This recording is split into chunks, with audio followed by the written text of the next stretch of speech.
Trader with PDAC 2022.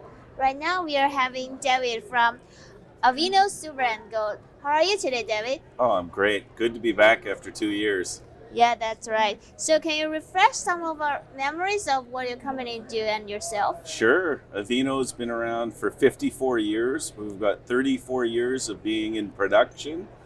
My father founded the company in 1968. I worked in the mine as a teenager. I became president, officer, and director in mid-2000s and rebuilt the mine after it closed. And during the tech bubble, it closed. Then we reopened it in 2010, and we've been operating for about 10 years. That's good. So you're primary silver producer and explorer in Mexico. So why do you choose Mexico there, and what is the infrastructure there? My father did when I was 1 year old, so it wasn't me.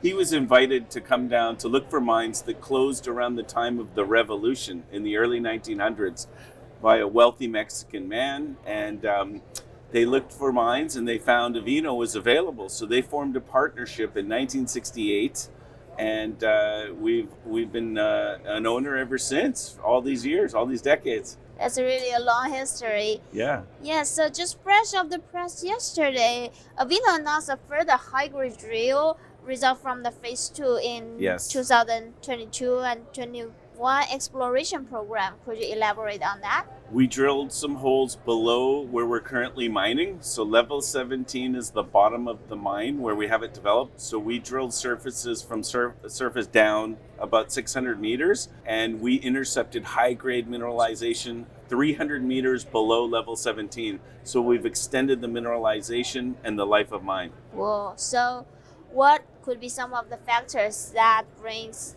growth upside for Avino? Well, we announced we closed the acquisition of La Preciosa in March, and that was an acquisition from Coeur Mining. This has combined our resources to 60 million metric tons, or 60 years of mine life. So we're planning a major expansion in the next 5 years. We currently produce 2.5 to 3 million ounces of silver equivalent, and we want to get to 10 million. So we're looking at 3 to 4 times growth over the next 5 years. That's exciting. So talking about your recent acquisition of the La Preciosa. La Preciosa. Sorry. Yeah, so we announced that we paid $30 million in upfront consideration, and this is 10% of what Coeur paid in 2013. They paid $350 million for it. There are other contingency payments on milestones, and ultimately it's around a $55 million acquisition for us. So it's a major acquisition. It's directly beside our mine, so we can truck the ore to our mine. This is why we're going to expand the operation over the next 5 years. And we're generating free cash flow right now to pay for it. That's really cool. So would you say that your company is currently undervalued? Why? Absolutely. Yeah, the whole sector is. If you look at our price to net asset value, we're very low compared to our peer groups.